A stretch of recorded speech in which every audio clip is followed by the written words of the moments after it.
నమస్తే, welcome to టీవీ4 Telugu news.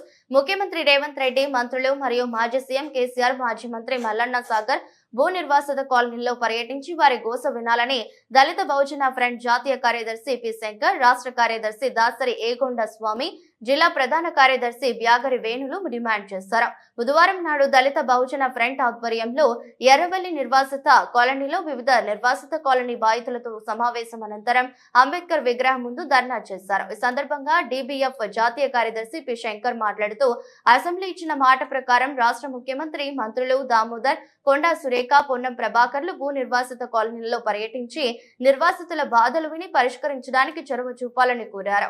మాజీ CM KCR, మాజీ మంత్రి హరీష్ రావులు నిర్వాసితుల సమస్యలకు కారకులన్నారు.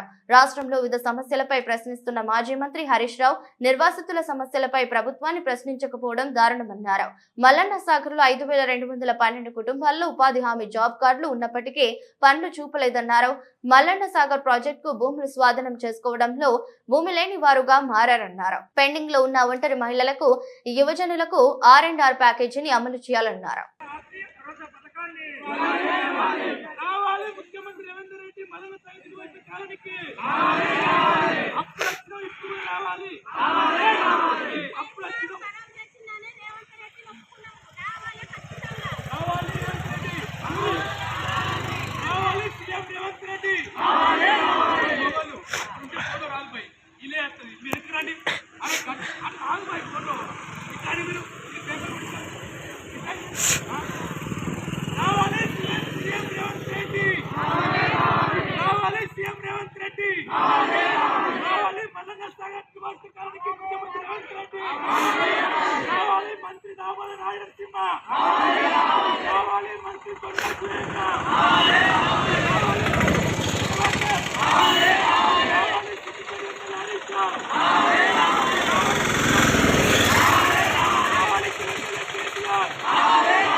దగ్గరకైతే అందరు వచ్చారు.